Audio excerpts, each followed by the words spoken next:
When we dip into the holidays, for me and my family, it's kind of like food and fellowship time. Yep. I mean, I start eating. And one of the places I start thinking about is the historic German restaurant right up the road, our good friends at Hollerbox German Restaurant. Yep, they're constantly doing holiday celebrations. I mean, last night they had Krampus versus St. Nick wrestling match. Did you see what happened?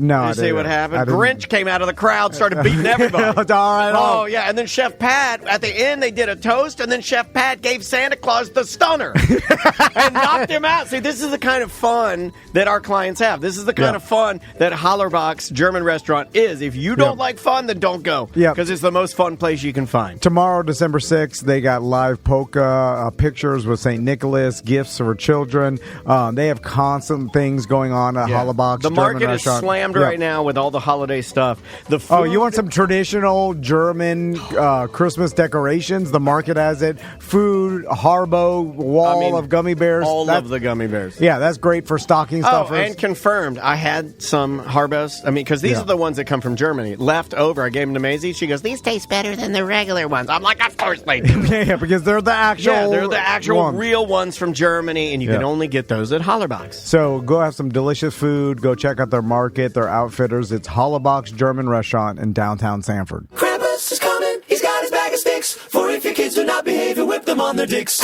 Live from the Injured on the Go Just Call Mo studio. It's a blast. It's Orlando's own Tom and Dan. Hello. This is your Mediocre Time with Tom and Dan program. We hope that you will find our presentation precise, joke heavy, and just right. Thanks.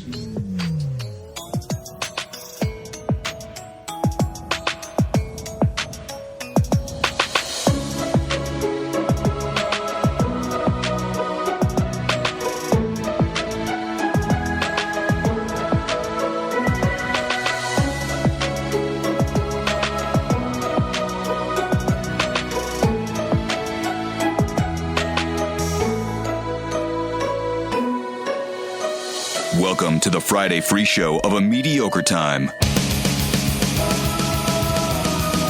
It is another A Mediocre Time with Tom and Dan. I'm Dan. I'm Tom. And joining us today on the couch, our friend and neighbor, Colette Fairs here. How you doing, Colette? I'm great. I'm already laughing.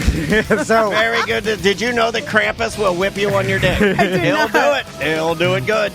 So before we get started today, a couple things. I got back from my Thanksgiving Day camping trip, and I want to thank Giant Recreation World.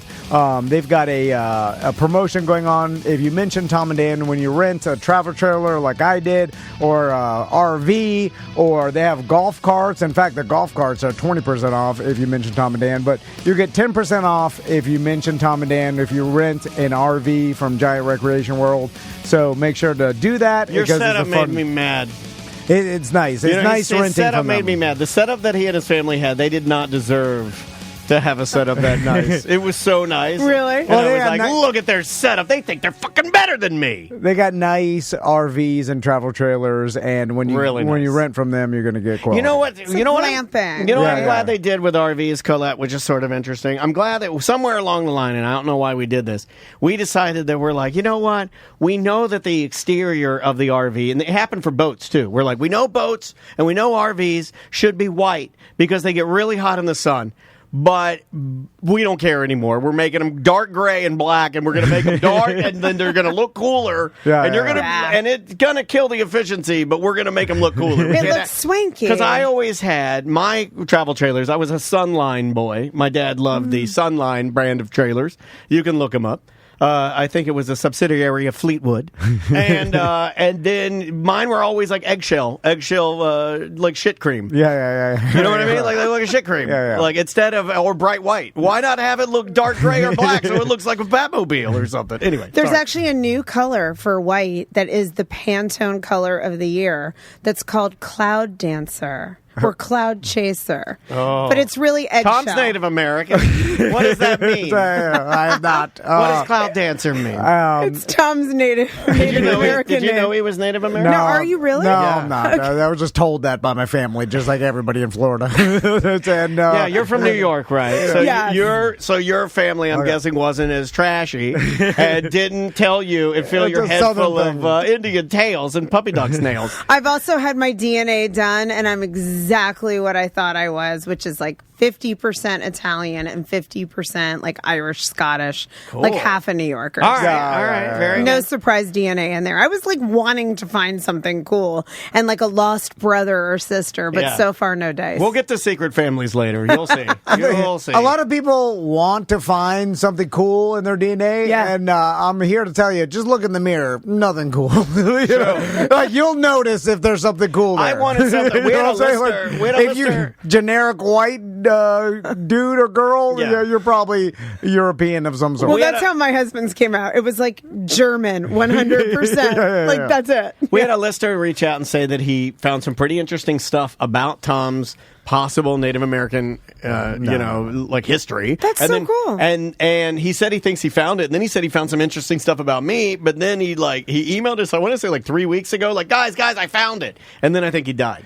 I'm here. We haven't gotten an email back. Yeah. You know, I wrote him. I'm like, oh, this is great. I'd love to talk to you about. Someone killed him for what he found. Who knows what he found out? He said he found out some interesting stuff, though. There's So, I don't know. There's nothing interesting about anybody for the most part. You see what I'm saying? What does that mean? Why do you got to be so negative? I'm just Why you got to saying- be so negative, man? It's not negative. I'm Yeah, just that saying. is negative. No, it's like, No. You and I have been doing a bit called Weird Job Wednesday where we take uninteresting people and we pull the interesting out of them. Yeah, I yeah, would and totally I would disagree argue with you. everyone's interested. I would completely I'm disagree talking about with your in your broad head- swipe in negativity. your Don't do heritage. that. That's so cheap. Don't. In don't your do that. heritage, you're like, I want to be, cousins with King Louis. Oh, or, no, you know what I'm no, saying? no, that no. kind of thing. You're not going to get that. You're not gonna get that. Yeah. It's it'd be interesting to you, nobody else. But I do have a friend who found out that her dad wasn't her dad from doing that, literally, had no idea, and found 3 siblings and a new dad. The dad who raised her is deceased, her mother's deceased, and it took a lot of adjusting to that new reality,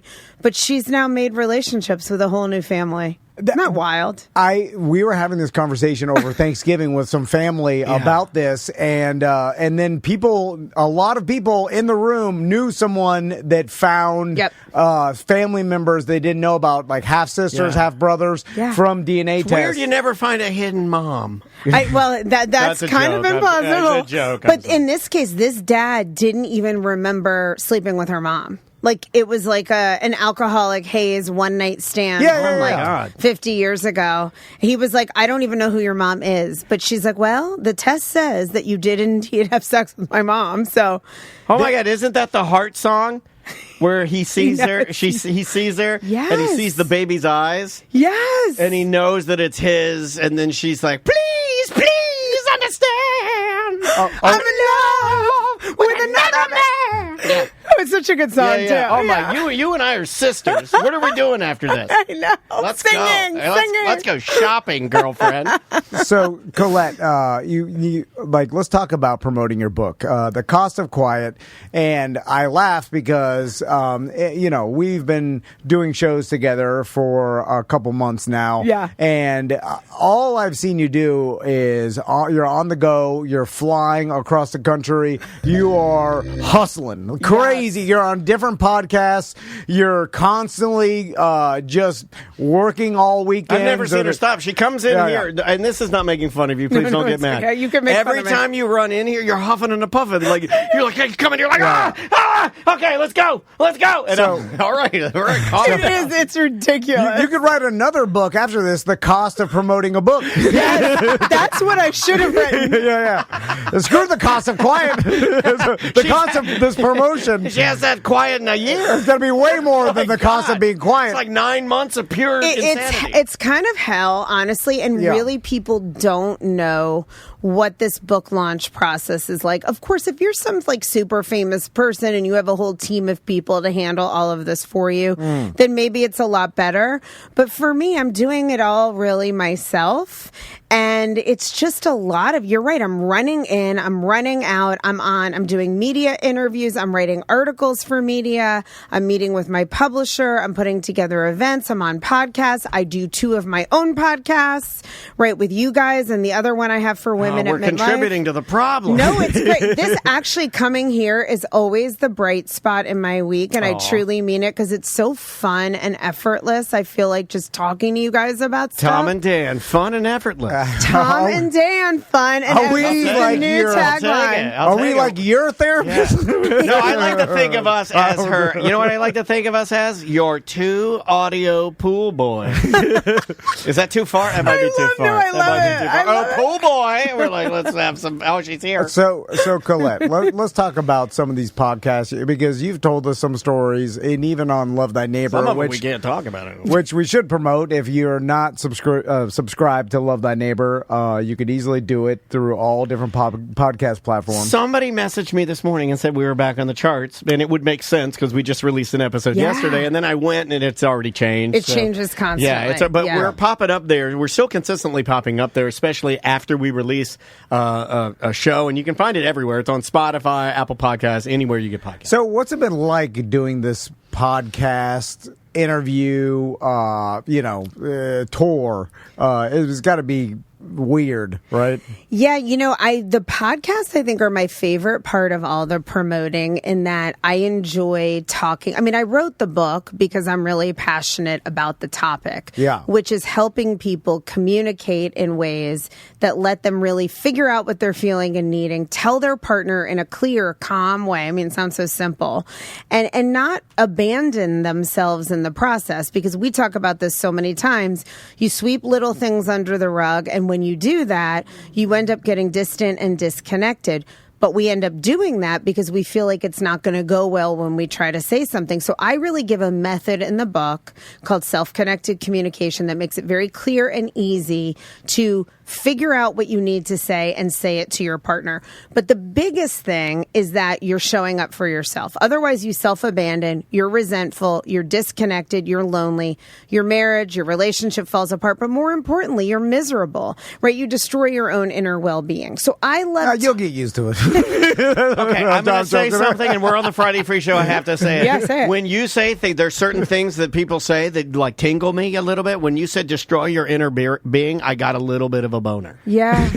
Like I am because my self-talk is the fucking worst. I have the worst self-talk of any human on the planet, and you might be really close neck and neck, or we change first and second place daily, and you're not alone. And he wins all the time. Like our self-talk, like so not to make this about therapy or anything. No, but it's negative. If people heard what we say about each other and what we say in our minds about ourselves, well, it's true. I agree with him 100%. This is the biggest problem. This is what people do, right? They're so hard on themselves. Yeah. That you're harder on yourself than other people. So I address all of that in the book. And you're how doing to it change now, that. even with you promoting it. I see you come in here and you're because you're not immune to it just because you're in the space. Right. You right. You have doubt and you're like, why the f did I do that? Yes. That was terrible. That was a waste of time. Yes. Have you had any glaring wastes of time other than Tom and Dan? Yes, let me tell you, but an interesting thing happened. So, okay, one thing I want to say first about the self-talk, it's so normal, it's so human, and you really can change it. I used to be really hard on myself, and I definitely have the doubt and the moments, but I've really shifted into being nicer to myself. Like, I've learned how to talk to myself when I get negative. So I think that's a big thing, and a big reason I hope people read the book is that we all deserve to feel better inside. But I will give you an example of something I think was a mistake that I did end up regretting when I went on that show, whatever. Oh, really? That it's a big podcast. I knew it was going to be controversial and debating, and I'm totally open to that. But it was a grueling experience. I got reamed and called this horrible, insufferable, mega feminist. And I mean, that's like really not how I am. I feel like I'm very open-minded. I'm not someone who's out there with some agenda. I mean, Tom is writing horrible mega feminist on a piece of paper in front of him right now. It was just shocking. My husband joking. sent me 30 screenshots of people writing just horrible things about me. Then my daughter's... Oh my God, you had him gathering screenshots? Yeah, he just was like, oh my God. And, I would let most of it roll off my back. I don't regret it because I can't handle that. What I regretted it for is I thought, this isn't really going to be the audience for my book. The people who are on here attacking women with a lot of like nasty misogyny. I mean, I was on there with a bunch of young OnlyFans models, and it seemed to me like a lot of these men are like angry at women, and they're writing, calling them whores, and just bashing these young girls. The chat room said, there's multiple people in the chat room that said that they saw you and your appearance on whatever only because that their algorithm is so filled with women's titties spilling out of their tube tops that you popped up on whatever just because of the girls. I sat next to a girl with boobs, macromancy. Her boobs were like this. And she's making like almost $1 million a year on OnlyFans. I mean, all the power to her, but then men are calling in and being like, you filthy whore piece of shit. And just, it was hard for me to sit there to listen to that. Yeah. But the silver lining, I want to say, it was an experience, A. B, my brother knew the show. He's like, I can't believe you're on that show. I couldn't believe you were on there, too. Once I started digging in, I'm like, I don't even know how you got on there. Yeah, right? It's kind of crazy. It's great. They cast me as the antagonist. So they had this very, like, conservative guy who likes to, like, attack politicians. And then Charlie Kirk had been on there before he died. Candace Owens has been on there. And then they had all the OnlyFans girls. And the host really, I felt like, came after me more than anybody. But in the end, what ended up happening is that I went out there, I made a connection that has led to a potential partnership with a great company that I can't talk about yet, but if it happens, I will. Okay. And I ended up getting an author event at Godmother's, which is this bookstore in Montecito Oprah's involved with. Oh, wow. And I went in person. So had I not gone to do whatever, which I don't think anybody who heard me on whatever is buying my book, right. but you never know. Right, but you led to something else. Yes. Yeah. So I think it's like, you put yourself out there. It's a lot of, the hard part is it's a lot of putting yourself out there. A lot of people ignore you, a lot of no's, and then you have to just develop a thick skin and keep going. Yeah. So, Colette, what's your internal drive? Like, obviously, you write this book, and let's talk about the process a little bit, because people are, I guess, they don't know the behind the scenes of when you get a book published. It's up to you to promote it, especially if you don't have a name and a huge nationwide or worldwide following. Like celebrities, they get paid to do books, and then they don't, they'll have to go on a promotional tour, but it's way different. Well, that's a package that's gifted to them. They're already known. Yeah, like they have a package, and it's like, okay, this is the celebrity writes a book package that we're giving you. Yeah, they're on Howard Stern, and that's all they have to do. Yeah. And a lot of people think once you write the book, then your job is done. It's like, oh, now it gets distributed, and people buy it, and then that's it. And it's like, no. They want you to promote it, and they need minimums, and then we'll talk about your book launch, and me and Daniel are going to go in January. But yeah, man. So let's talk about the process of writing your own book. Yes. So, and I want to encourage people, because I do think everyone has a book in them, whether it's fiction, memoir. I know a guy that doesn't have a book in him. I'm sorry. I mean, if you want to have a book in you, you would actually have a really good book. It just doesn't. Agree. I don't think it would move the needle for you to write a book. I could write one on making your podcast business a business, but then as I think about it all, I'm like, everybody knows how. No, honestly, it's easy. The book I would want, it would be hard, but like going back, and you'd have to find somebody whose memory was really good. And I want the reel on how you got all of those stunts and all the stuff you did back in your earlier radio days. I want all the dirt on how you even made that happen. That would be so cool. It would be. It's not an interesting story. It is to me. Yes, it is. It is to me. I would be interested. But that's only your opinion, and I know you rule with that. But I'm just saying. I mean, I would love that. I love behind the scenes books. Me too. Listening to an old podcast from 2017 right now called Cocaine and Rhinestones, that's about like the history of country music. And the first episode they do is about Ernest Tubbs.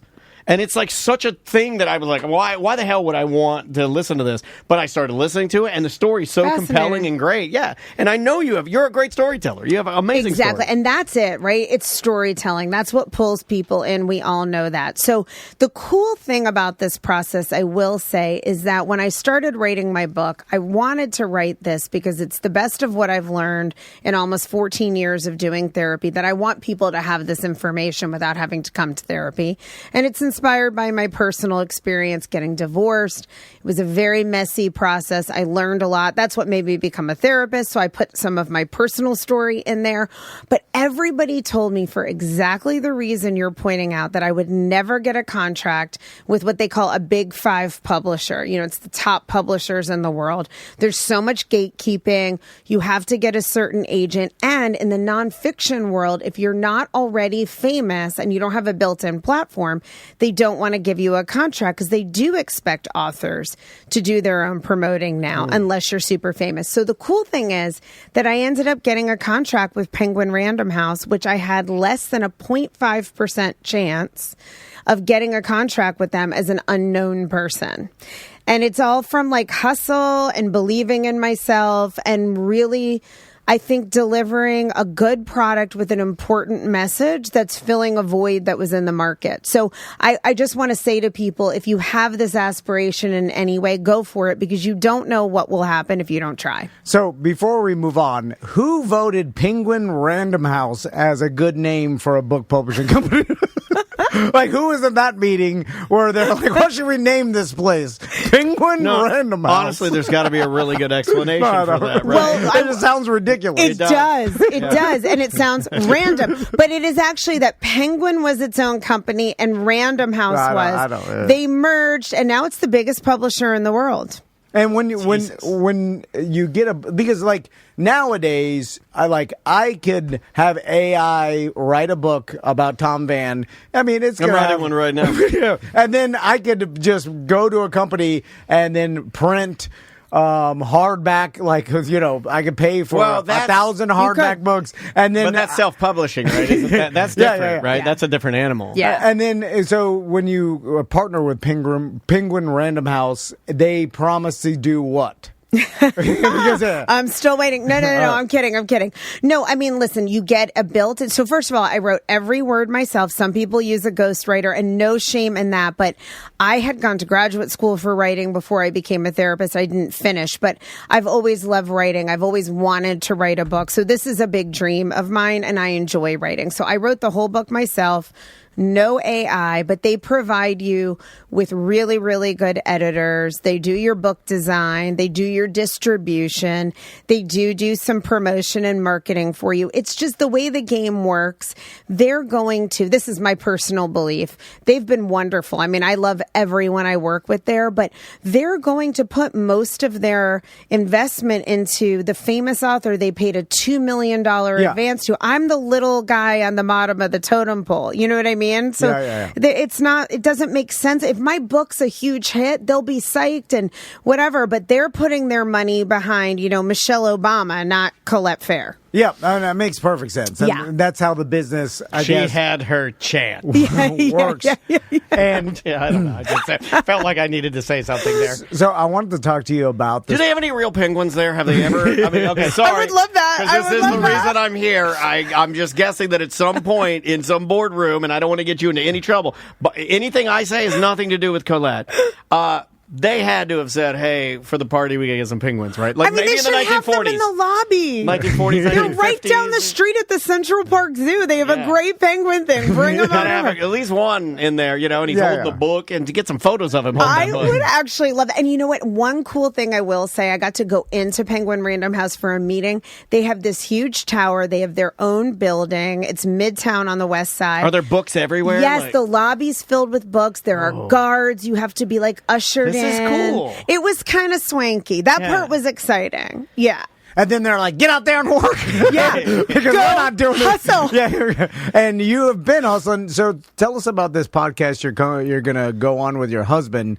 because you said This is giving me anxiety. And he's such a nice guy. We got to meet him at the beer fest and hang out with him. And I'm like, don't bully this man. Leave him alone. Yeah. He's freaked out. Tell him I said that. I like this guy. He loved you guys, Leave by the way. him alone. So we're at the point, and I just saw like some list of like the top 10 podcasts of 2025 through Spotify, and then the only two I recognize is Rogan and Theo Von, and then the rest of them were I've never even heard of. And then I'm like, we're living in a different world, obviously. Like, and everybody has what they listen to, and it's all segmented, crazy, and everything's coming down, and even the biggies, like even Rogan and the Rogosphere, as it's called online, it's kind of popped, and it's everything's settling out. Because there's so much, right? Delusion, the great delusion. Exactly. So what podcast are you going on with? So I'm going on something called Marriage Therapy Radio, and it is supposedly like within the top 1%, like a 0.5% top podcast. Okay. And I'm really excited. We're actually going to also have this guy on Insights from the Couch. We did like a podcast swap, but his show, and I don't know that much about it yet, is that he has couples on and he wants to get into real relationships. So he's having me on to promote the book, but from the perspective of what's it like to be married to a couples therapist? What's the marriage of a couples therapist? So we had to do this whole screening thing. And have you gone to couples therapy yourselves? And was it helpful? And on a scale of 1 to 10, how happy are you with your marriage? So my poor husband, who's an accountant, like CFO, spreadsheet guy, he's very quiet. You met him. He's a total guy's guy. Yeah. Like we were talking football. Yes, he's into football and sports. And now you're forcing him to do this meeting. Yes, I'm like, you will do this, and you will make me look good, damn it. No. So now what's interesting to me is those questions they asked you, because have you ever gone to a couples therapist with your husband? Yes. Okay. Well, years and years of it in every different first of all, I'm a believer in it, and I do it for a living. I'm a believer in it, not that you have to be in crisis, that it's just good and healthy to always be working on your communication skills and airing issues. But I will give my husband some credit, because I've guinea pigged the hell out of him. We've gone to marriage retreats. We've gone to every different model. Oh, this guy's a Green Beret. I've put him through hell. He's literally like, he has all the skills. He's patient zero, man. He's been through all the tests. And he has. And he's like, it's not easy for him to figure out what he feels. He doesn't love talking about what he feels. But you force him to. Well, hold on. Make him. Serious question that I'll forget. And I know you'll answer honestly, because that's the type of person you are. Through all the forcing, and him, obviously, he loves you. That's why he's doing it. Right. Has he gotten better at communicating? Yes, he has. So tried and true. You tested it. You put him through the paces.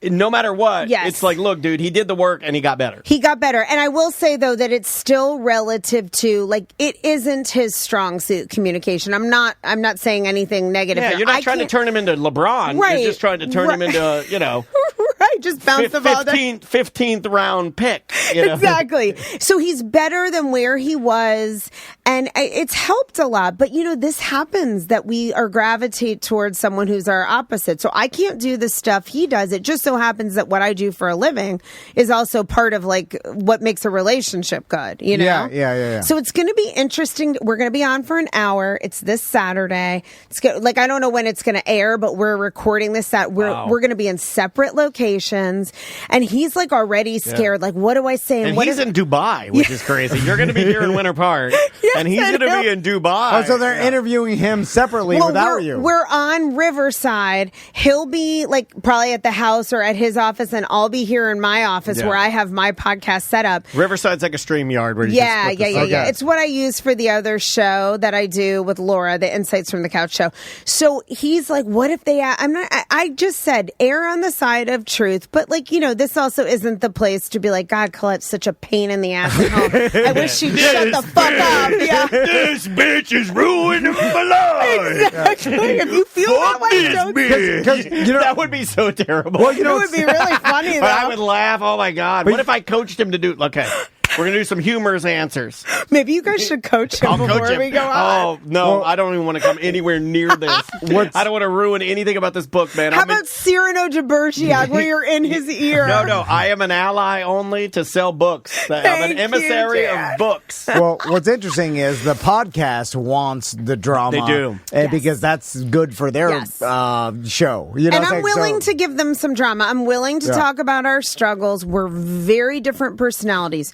We grew up very differently. We have different socioeconomic backgrounds, cultural backgrounds. We have different religious beliefs. We have different political beliefs. We have different personalities. I mean, we are really different almost in every single way. So that, I mean, me and my wife are like that. I'm gay. A lot of people do that. A lot of people don't know that. And I still eat it. And that's what, if you're going to be gay and pretend to be straight, you got to eat it. Well, that actually would be what it takes to make that kind of marriage work. And there are a lot of those marriages. You'd be amazed. If I don't say enough of these things, they start to bubble up and then they just start spilling out of my mouth.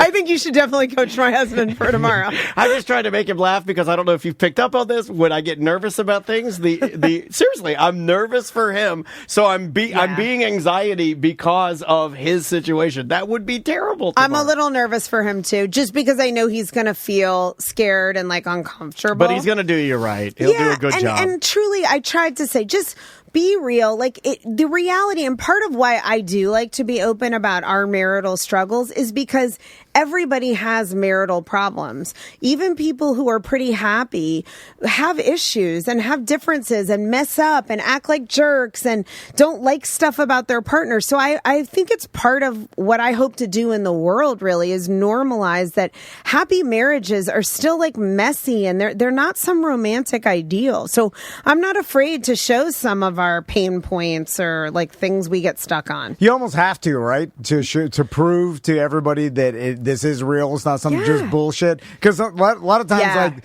these self-help gurus or something, and when everything's too positive and everything's too perfect, it's like you're full of shit. Yeah. And no one likes someone that's full of shit. And most of them are. Most of the things that are too good to be true. I mean, it's a bad example, but maybe a good example. You take a guru like the guy Liver King. Remember, he was like, "This is all natural, all natural." He keep heading us over the head with it, all natural. But that's why he was popular, almost, which is weird. Yeah, you're right. That's why it's sort of a bad example. But the deception is almost what made him, because everybody's like, this is bullshit. His physique was, and he was saying, you've got these tenets that you can follow, and if you follow these, you eat meat, you eat like animal balls and stuff like this, you'll look like me. Animal balls, like their actual ball sack? Yeah, like a lot of these nutritionists for a while were into like men consuming glands to get the benefits from glands. Like there's natural testosterone in there and things, and there is some science to but it's I don't think it's enough. I think you'd have to literally eat a scrotum the size of the earth to get the benefits out of it. You're injecting yourself with pure testosterone and your testosterone. He was on anabolic steroids. He went further than TRT. Right. He wasn't doing TRT. He was like literally, I am taking the juice. Yeah. Anabolic steroids, But he was lying to everybody, and he was getting all these subscribers and things, and based on something that wasn't authentic. Was never real to begin with. Not even once real. That's what made him famous. You know what I'm saying? And still continuing to be famous, even after they found out he's lying and he apologized. Famous right now. Millions of followers. And then so we live in this bizarre world where you can do it the right way or the wrong way and somehow still get famous. And somehow get to the end. Now, I guess you have to live with what you're famous for, and that's something personal you have to be okay with. But there's no kind of, even deception can get you. Even canceled is bullshit, especially if you don't work for a giant company, because there's lots of YouTubers. Remember that YouTuber that basically adopted a kid, and then the kid had severe autism, and then they it was a lady. Yeah, apparently gave the kid back to the she adopted. They made a show about it. And it was fascinating. And then she was like, "Well, this is far too more than I could. I bit off more than I could chew." The kid potentially pretended to be a kid and was an adult. Oh, there was like either dwarfism. I don't want to misrepresent what that's called. Maybe it's not dwarfism. We call them midgets around here. That's a joke. I'm allowed to do it. I'm 5'2". I'm allowed. It's just like the N-word. But the point, with black people. The point being, even though that person, I'm sure, lost some sponsors or whatever the hell their business is because it's all over the place, but they still have hundreds of thousands of followers. Totally. It never got to zero. No, because we live in this bizarre world world now where you could put your stuff out for free, and whoever follows you, and unless now you will lose big corporate sponsors if you have that, but if you don't have that, if it's just views, you can still get the views. But it doesn't. 100%. Kind of what you were saying. It was really the way you said it was excellent, because it like painted this really distracting picture in my brain of like, well, you can either do it, the correct way, right?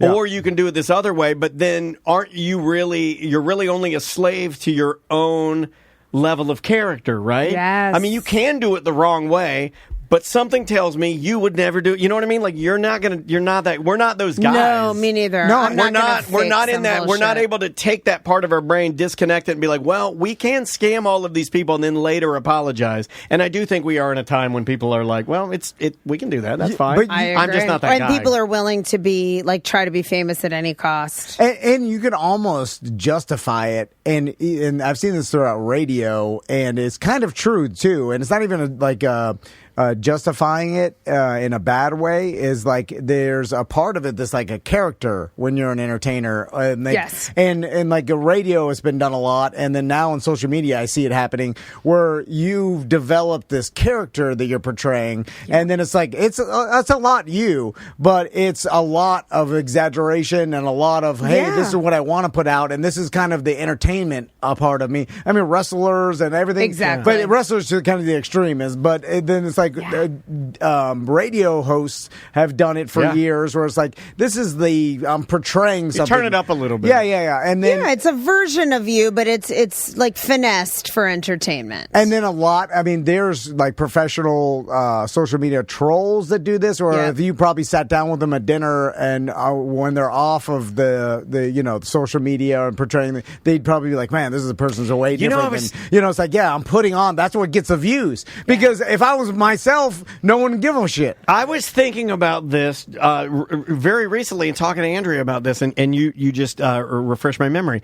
I was sitting there thinking about, like, who was the first troll, or at least the first troll that I remember. Yeah. And I did come up with a person. Who? Perez Hilton was the first troll that I can remember that went out and was like saying some pretty nasty stuff about people. But then when he was interviewed, he'd be like, oh, no, that's just I'm just doing a thing. It's the shit. I'm just doing a thing. Yeah. And it was funny because, like, I don't even think he's in that space really anymore, maybe, but it's a set. But he's still famous. Yeah. And he's still kind of trolling celebrities. And he also did take a turn. I think he got to a point where he hated being hated. And he's like, I can't do this anymore. Because it was fake.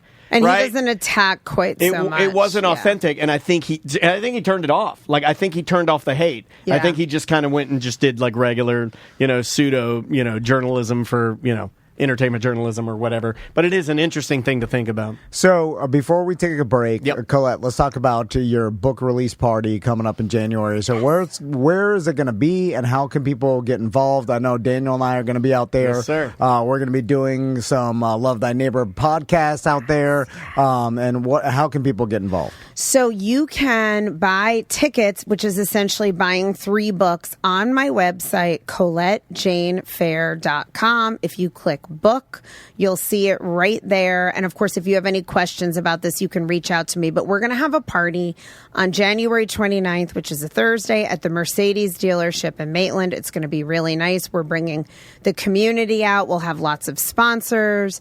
And this is really a feel-good event where we'll be doing some podcasting live, food, drinks, a chance to talk to all of us, and really just celebrate the book, and also thank all the people who have supported me on the journey and are going to read it. Because I'm not writing this book to get famous. I'm writing this book and sharing this book to really genuinely help people with really good information that I can only get out one-on-one as so much in my therapy office. You want Tom and I to throw some of our expert? We're kind of good at events. I want you guys to be doing like therapy for people. Here's what we're at the event. Special appearance by WWE's The Undertaker. Monster truck rides and kettlecore. I'm going to have this place fucking slam. You watch. If I can get The Undertaker to be there. You need gift bags? Have you met? This is Castleberry Gift Bag King. No one does a gift bag like him. A gift bag full of trash, guaranteed. Hold on, can I complain about something before we get a break? And this is going to hurt her feelings, and she's in the chat room right now. Tracy bullied you, and I almost pushed her down in the dirt. For what? The first thing Tracy says to me when I go to our Beer Fest event, like after our Beer Fest opens, gift bags, everything's happening. Tracy runs up, just gleeful, and she says, look, and she's got a picture on her phone, and it's a picture of one of your gift bags in the trash, and she's like, laughing like a villain, and I'm like, what the fuck would you do that? Why would you do that to him? Look, he bullies, he's got a lot of weird takes and stuff, but he's my friend, and I don't, and Tracy... One of them, we gave us 600, so I counted for a couple trashes. She says I wasn't mad. She says I wasn't laughing, I was mad. Well, you were laughing. Well, don't show it. She shows anger through laughter. Look, your wife's cheating on you. I took a picture. Oh, God damn. I didn't need to know. Look how buff that guy is. Anyway, all right, let's take a break. When we come back, we've got other random things to talk about. Because we talk about relationships all the time with Colette, and I figure we'll talk about other stuff, and Colette can just hang out with us and talk some shit. Yeah, go all over the place. Guys, the name of the band is Ousted. The name of the song, I picked this one for you. Now, it's a very aggressive band, so you might want to watch your headphones. But the name of the song is Self-Hate for People Who Love Self-Hate. Wow. It's by Ousted. It's aggressive. We'll be right back with more A Mediocre Time right after this.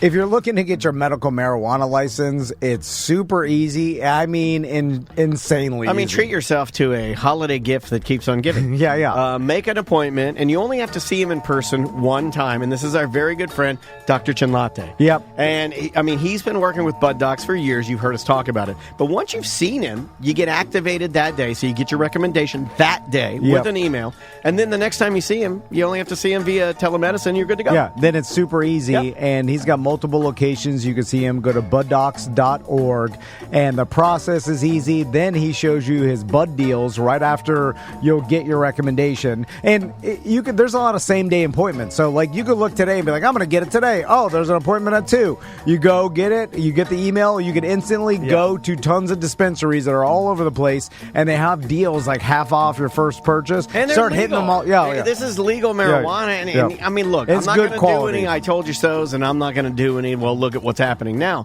But we don't know what's going to happen, right? I mean, it looks as if the other stuff that's out there, don't even mess with that. Do it this way. Yeah. Get your medical marijuana recommendation, and then get the bud deals that are on his website and save money. It's buddocs.org.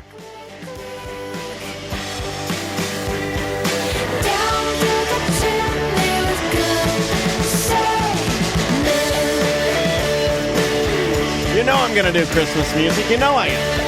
I do Christmas music every year.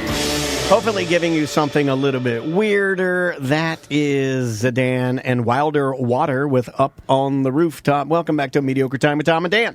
So a couple things. Merchman Eric said that he'll have the new merch up on the site this afternoon. So if you want that new blue Tom and Dan shirt, maybe we have some leftover Bad Business Beer Fest shirts, some new hats. It'll be at tomanddan.com. That new blue dad hat is great for, it's a trucker hat, but the mesh on the back isn't like this rough like plastic. It's like a soft. Oh yeah, it's my favorite new running hat. It's a great hat. Yeah, that's an excellent hat. And again, all at tomanddan.com/merchandise. So, Colette, and Daniel actually mentioned, and I don't know if we need to tell people not to let their kids listen to this part, because if you let your kids listen to the Friday Free Show, it's already a huge problem. I think you and I, we come from different worlds, right? Like I'm gonna overly beat people over the head with it, and then he's usually on the other side, like, come on, man, you're insulting their intelligence. They know. Yeah. So the elf on the shelf. Like your kids are older. Did you have to deal with this? No, it actually came out while my kids were young, but like on the tail end, I was like going through a divorce. Elf what? I never did it. Okay, all right. What?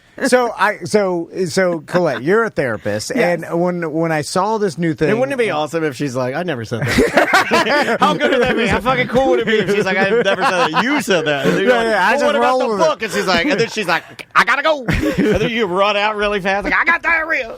So our buddy Scott York sent me this because we were joking around. And can I give Scott York some love for what he's doing right now? He's working his ass off. He does tours in St. Augustine, and he dresses like a colonial soldier or like a Spanish soldier. And he's been working his ass off for Christmas, and he looks awesome. Damn. Scotty, you're doing what you should be doing. I'm very proud of you. You're kicking ass, man.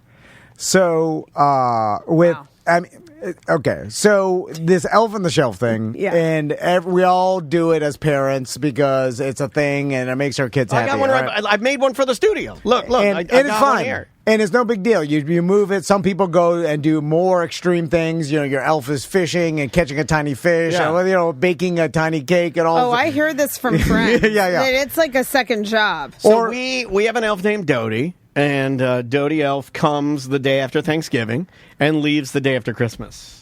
Okay, but it's a lot of work. It's a lot of work. Right? It's a lot of work. So and it's fine, and it makes the kids happy. So, but we just move it when you take the dog out the last time. And I was making a joke earlier this week on ACT about how far do you let the magic go? Like how much of this do you keep up no matter what, right? And then I was making a joke. My wife one time, the Passy Fairy, she showed on the Ring doorbell. She used a fishing line to pick up the box.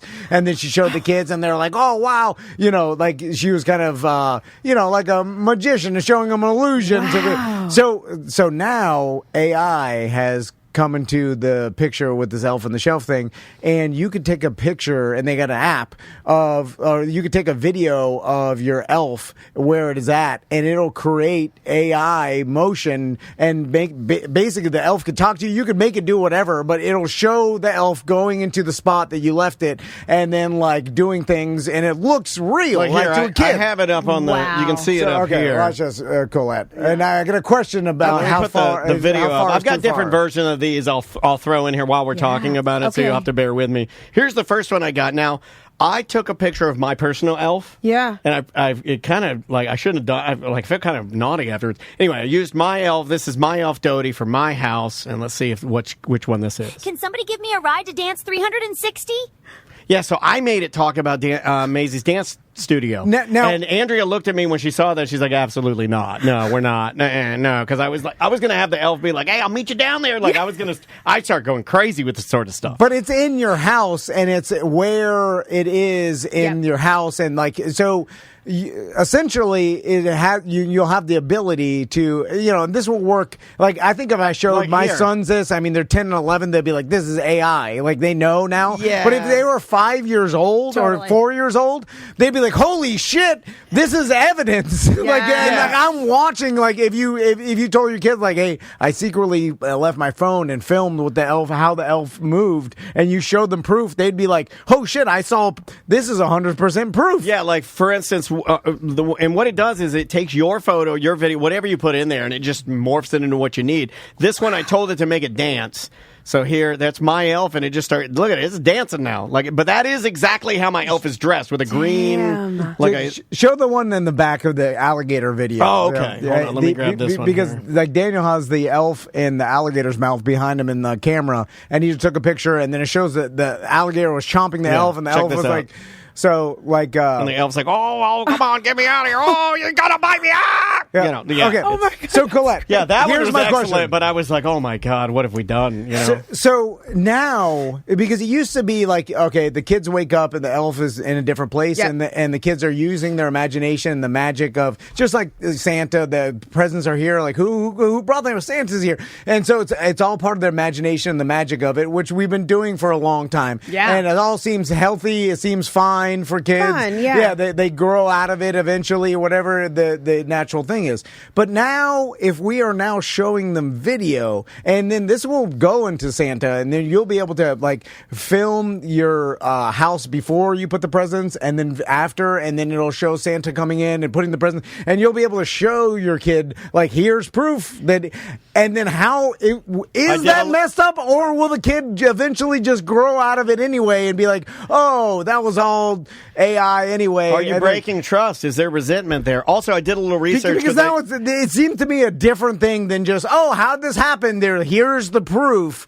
And you're watching it with your own eyes, and you're solidifying the proof that this is real. Well, I did research because I knew you wanted to talk about this. There is one more, and I couldn't get a video. I couldn't get it to download. Even the alarm companies are getting in on this because I started doing some research on like these type of things where you're tricking your kid into believing into a deity, right? Like Santa, an elf, whatever. I mean, it's a weird thing that doesn't exist, but you're trying to trick your kid into believing in it, right? The alarm companies, and I think it's alarm.com, and if I'm wrong, don't sue us, but they now because we have a camera right here. Yeah. We have a camera in the lobby. They have layovers on your real alarm. They have like animated layovers that you can click, and then it'll put Santa Claus standing there in your house, putting the presents on her, and it's integrated into your alarm.com, and you download it to show your kids, hey, look, he made it in. Or like your Ring doorbell, or like all that stuff is like, here's surveillance footage of the proof. But this elf is the most sophisticated one Tom and I've seen where it's like, wow, that's really good, man. So how far is too far, Colette, do you think? I mean, in terms of like tricking your kids and what that could do to them. Is it harmless, or is this like? I go back to like, man, I'm thinking about it too much. It's probably harmless. No one gives a shit. But then I'm like, man, seeing actual proof of it, and then as a kid, and before you even understand what AI and what the technology, because one thing is like my kids, if I show them that, they'd be like, that's AI, right? And they'll know immediately because they know, So, but I'm telling you, if they were 4 years old, they'd be like, oh, what? Like, I'm looking at proof,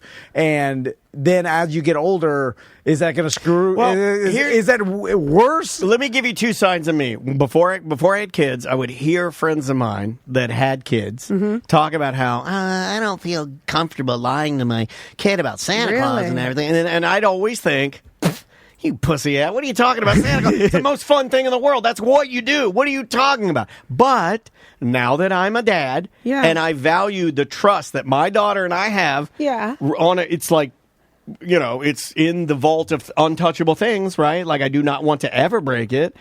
It doesn't feel as much fun. It doesn't. I'm not looking forward to her pulling me aside and saying, hey, did you lie about that? That's not a conversation. Does she still believe in Santa Claus? I think, would you not agree that you and I are in the gray area now? We don't fucking know. We don't know. Okay. Yeah. We are in the gray area. We don't know. I think she's going along for me. Yeah. That could very well be. And I think I remember that as like eventually you just get old enough, you're like, oh, as a parents, and then you're just like, I'll just, it's fun to say just like, Santa came. It's like, and then it never seemed like. And that's why even when the kids were real little and Crystal thought about, like, she was worried about like how the trust issue, and I'm like, this happens to everybody. Sense? Me and Crystal sit more on that side. I did feel betrayed when I discovered. Really? Yeah, I did too. I remember mine, and that's what made me mad. I was mad. Yeah. I mean, I had a friend who had much older siblings. Like, we were 8 years old, 8 maybe 9, and she had siblings in their 20s. And so I don't know if they had planted something, although I don't think someone in their 20s would ruin it. But she had found the gifts in her parents' house. They had a closet behind their closet that was like an attic. I did. And she was like, come here, I'm going to show you there's no Santa. And I was like, bullshit, there's Santa. And she was like, no, come. And there were the presents. And I went home to my parents and I was like, seriously? You've been betraying me my whole life? Santa's a future therapist, right? You're like, seriously? I'm like, do you know what this has done to me? This is a trust fracture. I'm going to need at least 6 sessions on this. But one day I'll promote a book until it kills me. One day I'll be talking about this on air. I wish you'd been the cost of quiet about this. But you know what? I got over it. And I mean, I'm on the side of that there's very few innocent, magical things. Yeah. And it's really fun for your kids to believe. I actually don't think taking it to AI and all of that is any worse than signing explaining the letter that Santa was here and ate the cookies in the morning. I think it's the same thing, just a higher tech version.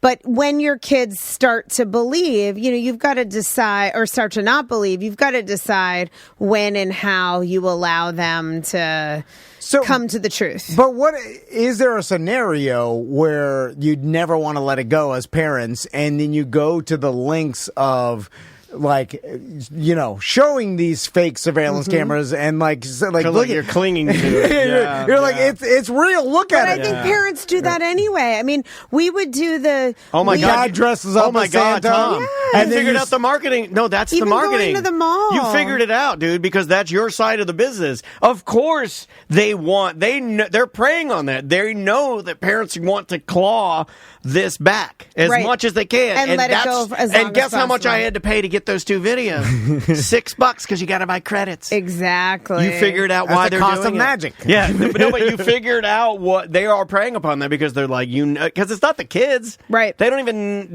need right. it. No, they know parents want to. I mean, I will say for me, it was less fun immediately once my kids no longer believed in Santa. I just don't think it's any different than having like a messy fireplace, like, look, he came down, or a note that a cookie crumbles, like, love Santa. You're breaking the carrots, like the carrots came. You know what I gotta do? I gotta go throw oats on my sidewalk for the reindeer. Yeah, but if I'm so cute, if I'm showing them a AI video that looks real to a 4-year-old, like, look at the reindeer eat the carrots, and then they show them like in the front yard eating the carrots that I left on the plate, and it's like, there's my plate, there's the front yard. But I don't think that's any different than look, the carrots are gone, they were here. It's the same thing. Is it? You think it's psychologically the same okay. thing. I'm going to take really it further. do. I'm going to make a video of Luigi shooting Santa Claus in the back. That's what I'm going to do. Now we have anything. the potential who's to that harm. good-looking insurance murderer? Oh, it's Luigi, and he's killing Santa Claus. I mean, if we filmed Santa doing bad acts, oh my God, Santa Claus is jacking off everywhere. Oh. then we could create problems. They tase him, and he shit his pants. He's technically a slave owner.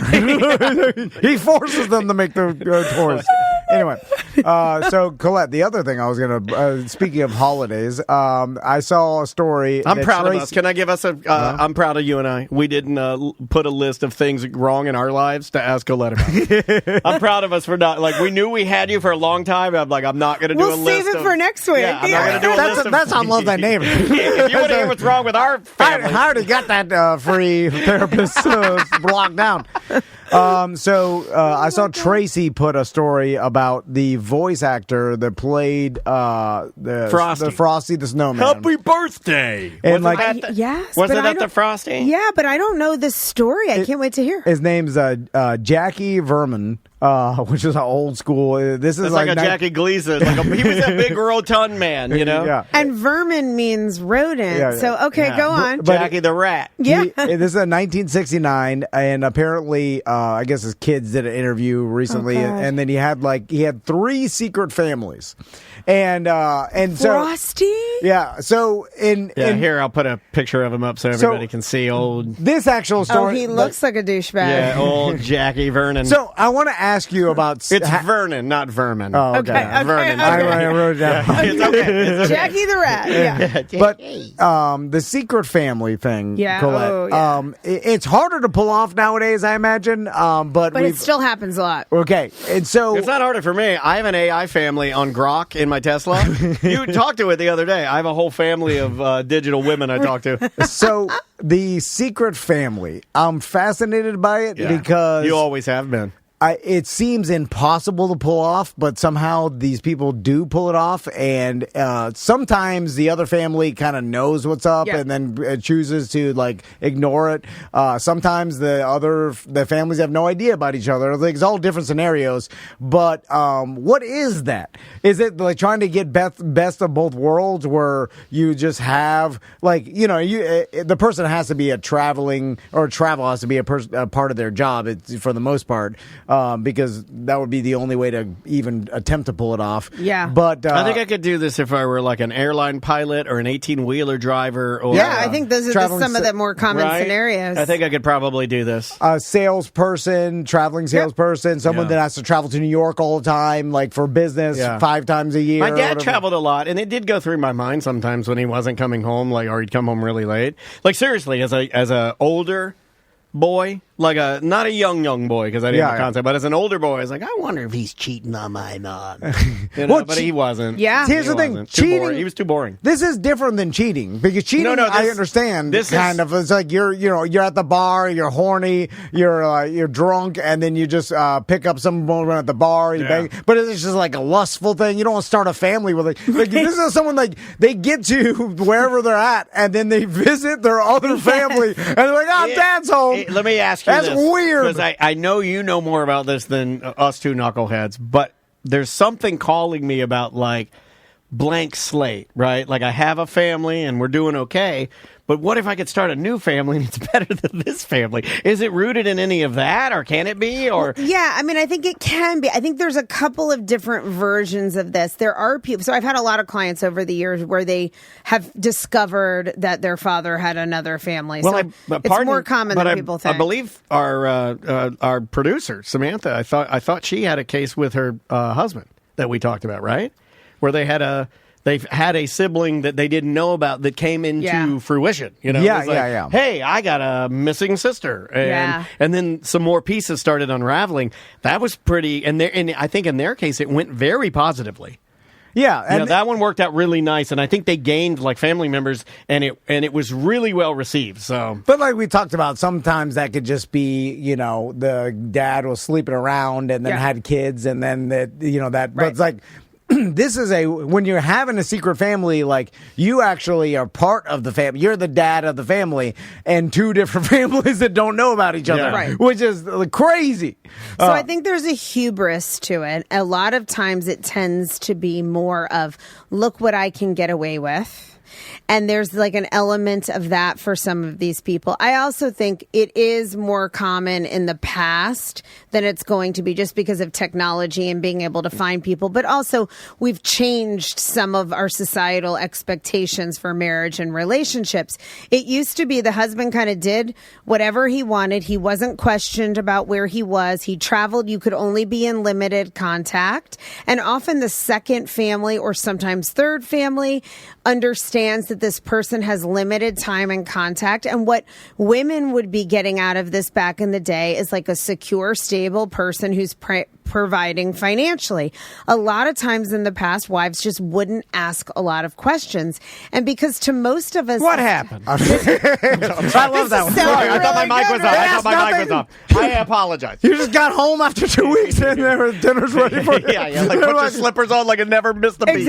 Exactly. Or like, dad isn't home, and when dad shows up, dad's a traveling salesman and dad's here. And I think a lot of people, there could even be just an unconscious, willful denial, where they just really don't even want to know what they know. But I also think in a lot of scenarios, it's not fair to blame the people who were deceived, and that there was really no evidence, nothing that showed them or told. I've heard this over and over in therapy, that the father was a great dad. He was there a good portion of the time. It never occurred to anybody that anything would be going on. But this definitely has a pathological root, someone who would do this to their family.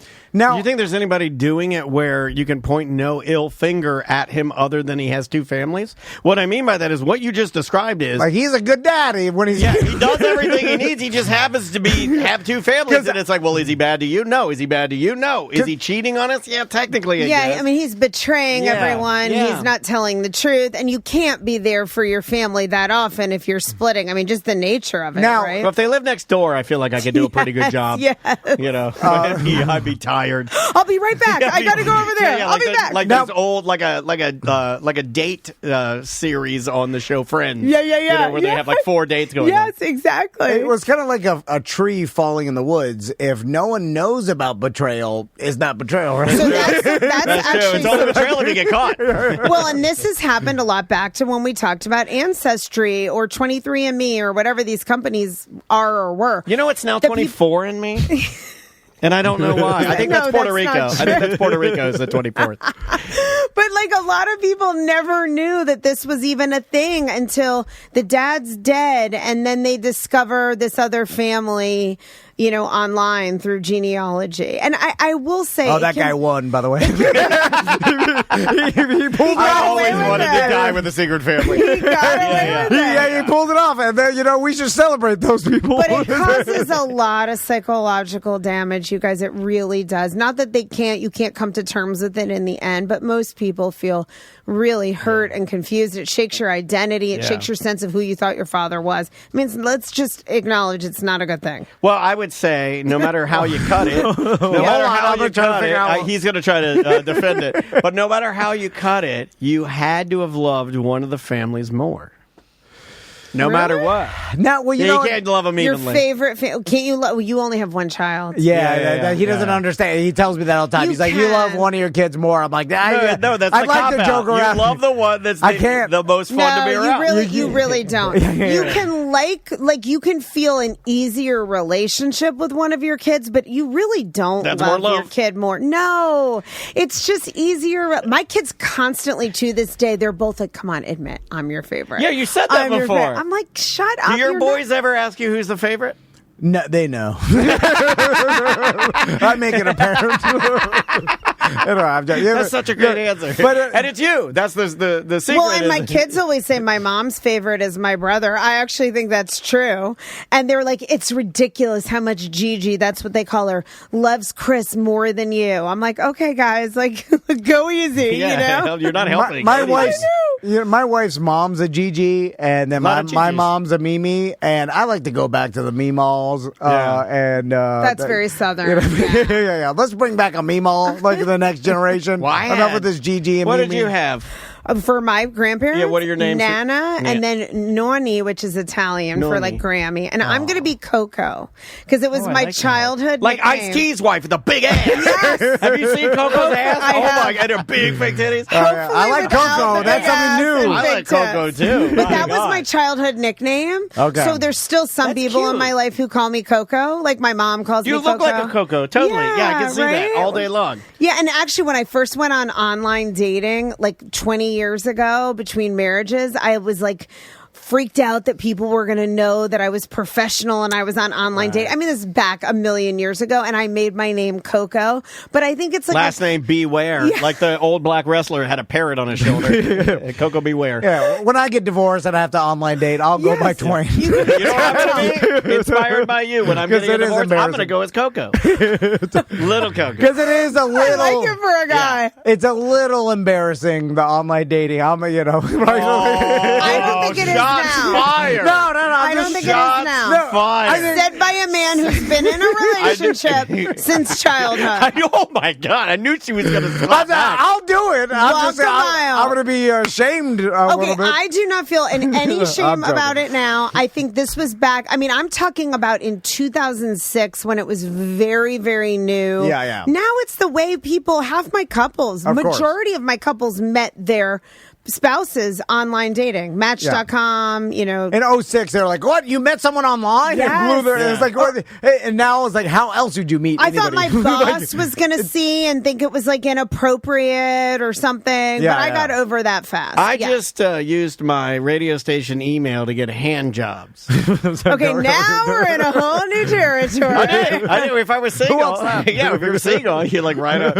But what are you doing? Like, let's meet over at T's and Q's. You know? I mean, there is something too, though, just in overall back in the day that we just didn't know what we didn't know. And some things are so hurtful that it's just better if some secrets, I believe, die with the person, if there's nothing that can be done about them. And it isn't possible really anymore. We just know everything. There's no secrets anymore. There's What- no secret. what's I'm that not gonna advocating do? for I have betrayal, secrets. but I have so many secrets. You know, like even going back to like kids now, it's like kids cannot live the life that we lived in the 90s, the 80s, whatever. Explain that. What do you mean? Well, there's no, there's no anonymity, there's no privacy. I guess there's some parents that are not going to ever have, track their kids' cell phones and stuff, and that's, more not power. My house. Very rare. More power to you, not in my house. It's just you will always, the ability to sneak around or do something deceptive. No, we already tracked me. Or kids being able to lie to their parents. That was my whole life. Yeah. Everything fun I did was because I lied and couldn't be caught. Yes, Hey, New York City. Think about I bet that was so fun. You can't even have house parties as a kid. No. Everybody's got a Ring doorbell that your parents will know. You can't do anything. Yeah. I would say I was going to sleep at my friend Kristen Parrott's house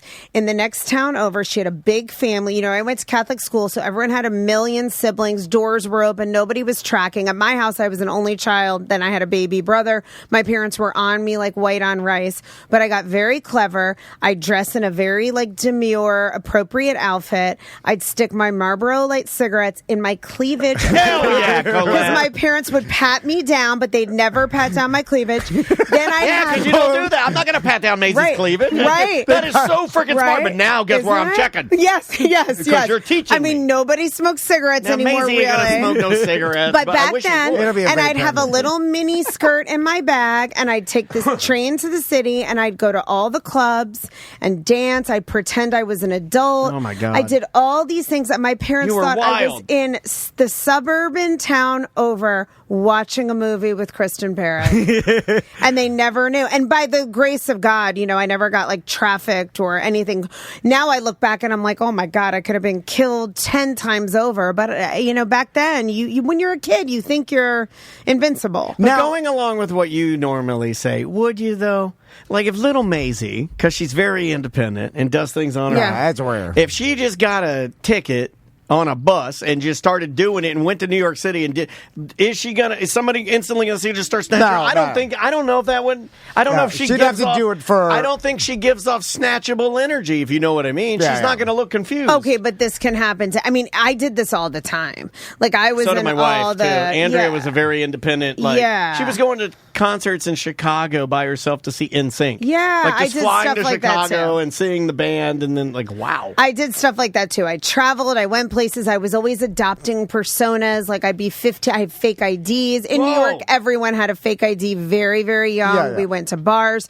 I just think I could have run into the wrong person who put me in a bad situation. I was very trusting of my ability to get myself out of anything. But I had a lot of fun, and I have to say it's part of adolescent development that we're losing, which is the ability to start to, during that stage, you're supposed to start to break your identity from your parents.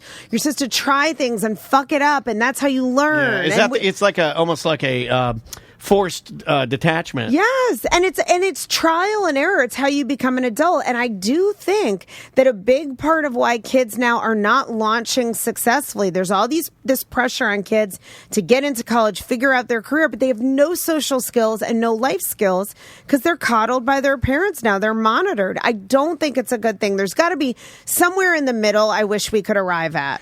So here's why it's going to be impossible, Colette, because you're right, it is because the mom or the warrior of the family, and worries have been amplified by media. Yes, 100% is never going to say hey, I'll see. When the kid walks out the door, you look at your husband or your partner, and you're like, oh, they're lying, they're going somewhere else, and they're going to do something, and then we got to be okay with it and let them figure it out. My wife's going to be like, the hell? Fuck no. She's going to be looking at their goddamn location. Andrea will just drive to the party and pick her up and drive home. Yeah, I did have, I ended up at some party in the Bronx one time in high school. Because to this point, my parents. Oh my God, was it one of the freak-offs? Yeah, no. Oh my God, baby oil and crazy. I'm not bashing the Bronx, okay? My mom's from the Bronx. The Bronx is great. My high school boyfriend lived in the Bronx. But I ended up at this party that wasn't so super safe. I don't remember how I got there. I ended up there alone. Somehow my my mom figured out where I was. Oh, I had given a friend as a cover, and she called that friend and like wore her down, and the friend Sarah, and my mom showed up at the party, and it was an adult party, and embarrassed me, and I was like, I hate you. Oh, she dressed you down in front of everybody? Like you get out of here? Came in and grabbed me and was like, this is an underage girl. And I was like, I'll fucking kill her. Yeah. You've got a cigarette in your cleavage. What are you? And that was the least of it at that point. But I think the point is that, like, yes, a parent isn't going to get a suspicion and just go out in the world and hopefully you won't get trafficked and we're going to let you learn your lessons. But because parents couldn't be on it every minute, we ended up, the whole generation of you were closer to my age of being able to run around out, and maybe you did this too, run around outdoors all day and like learn social cooperation. I still think about riding my BMX bike from I should go and do the mileage on this. I think it's like 8 miles, but I rode my bike from our house to downtown DeLand. Just rode it on the side of the truck route. Oh my God. Yeah. You're very familiar with that area in Volusia County, and I'm just riding there, and 18-wheelers and cars are just riding by me, just as dangerous. And how old are you? 12. Right. Right. I was about on the subway, like cooking around New York at 11, 12 I was years about old. Maisie, Max, and Tommy's age. About all of our kids' age. And it was like exciting. I had some buddies with me, and we were just taking off because there was a skate shop down there we wanted to check out. But we were allowed. My mom's like, as long as you stay on the side, and as long as you go there and come right back. And see, now we don't really let kids do those things. And I get why, but I think we're losing something important in the translation, which is that kids aren't really learning how to fend for themselves. So when they get to their 20s, a lot of them don't know how, and they don't have social skills. And the loop is, kids can't fend for themselves because the world is filled with 100% pedophiles. Because it's kind of like that, right? It just keeps looping itself. We can't let them do this. But it was then, too. Yeah, of course it was. It's nothing's changed. Nothing. In fact, it's safer now than it ever was. Right. And it's safer. And that I do agree with. And so, but how, as a parent, can you not track your kids' No, phone? I was obsessed with where my kids were. I don't know how you're supposed to get out of that one, because even I'm in it. I agree. And I preach it like, I'm going to let Maisie do this, that, and the other thing. I won't. Me too. No, I struggled with it too. I mean, when my daughter got her license, I was like tracking her down I-4, like crying, of course, trembling. Yeah. My wife tracks me now. My husband and I track each other. It's spilled over to like worry. It's worry. It's not my wife worried about me cheating on her. No. It's like I'm on my scooter, and she's like, "Well, I just want to make sure the scooter's still moving and that you're not dead on the side of the road or something." I've had that too. I once looked up because we share location, and I looked up my husband. It was in the middle of a lake. I'm like, oh my God, he went off the road. And they made him eat an apple tag, and he's drowning, and I need to do something. But it was just the what are we doing to ourselves? We are doing it to ourselves, and it's not good. It's not good. That's the bottom line. Yeah. No, it's because we won't put down the paranoid window we have in our pockets. It's a little paranoid window. It's so true. But it could tell us. I'm like, where is mine? Okay, let me give you one. Like, it's a good place to end on. Speaking of the paranoid window, do you guys have the new iOS where it like gives you prioritized messages?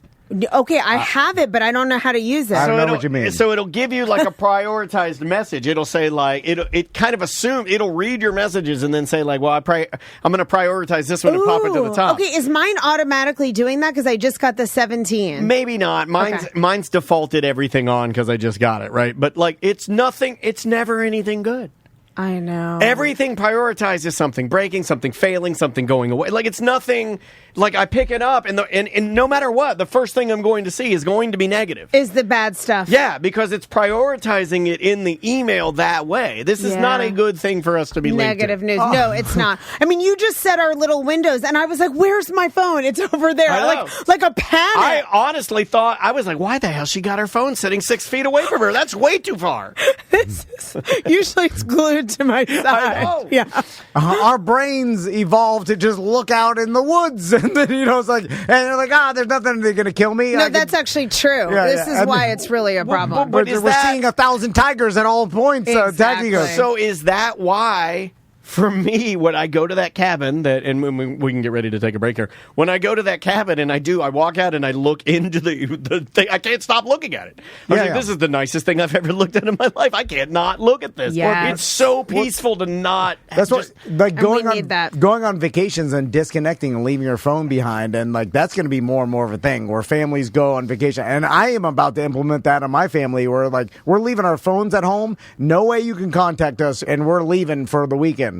And that's it. No technology. And like no phones. Who gives a shit? We're not going to know nothing. No one can call us. We don't have phones. Like, and my wife's going to be like, let's keep one for an emergency. There's going to be no emergency. There's never an emergency. I love that idea. I want to go on a vacation where I tell maybe my parents or whoever the location. So if there was an emergency, people can find a way to get in touch, and I don't have to be worried about that. But that the phone's off or not with me the entire time. I think it would be amazingly healing. Oh, no. I'm not telling no one, and I'm forcing my wife to tell no one, and we're going out to the woods. And we're going, and we're going to keep walking. Wait a minute. I heard when you go out to the woods, you jack off, right? I'm like, this sounds like a Dateline episode. And I'm going to make her dig her own grave and get inside the coffin. I'm like when Tom returns without Crystal. It's just they tell you, like, don't go out for a hike unless you tell someone. Can I? I'm like, oh, my hand's caught in a boulder. Start cutting it. You said no phones. Can I dovetail into that story about the family real quick before we go to break? Yeah. Okay, have you heard of the Trump family delusion? No. Okay. So I picked this story specifically for you because it's not political. I can't wait. It's not political. And, it's not Trump. It's Trump. Tromp. Yeah, thank you, Tom, for the clarification. This is August 2016. It's a normal, quiet, hard-working Australian farming family. They abruptly abandon their home in Selvin, Victoria. They leave all their phones, just like Tom was saying, wallets, passports, and all electronics behind, as if to trying to prevent being tracked. They believe, the whole entire family believed, that somebody's after them. There was no evidence of any threat, but every family member became convinced that they were being watched or hunted. This is key to the entire case, an extremely rare psychological event where a shared delusion spreads through a family, right? And I was like, what? And I flagged this for you. I wrote Colette next to it. They pile into a car, so they leave their phone, all electronics. They don't even grab any clothes or anything. They pile into a car. They drive north, crossing into New South Wales. Along the way, their behavior, it's getting worse, right? Right. I think they're amping each other up. They're talking about this. They decide through intense, increased paranoia, they decide that they got to split up. So the paranoia gets so overwhelming that each person flees in different directions. And the daughter, daughter secretly takes her phone, eventually grabbing it and escaping from the car. The son leaves the car later. He stole a farm truck, and he threw all of his money out the window as he was driving the farm truck away. They were freaking out. The two family members are found in severely distressed mental states. They're hospitalized immediately, and the parents wander off separately into rural areas and vanished.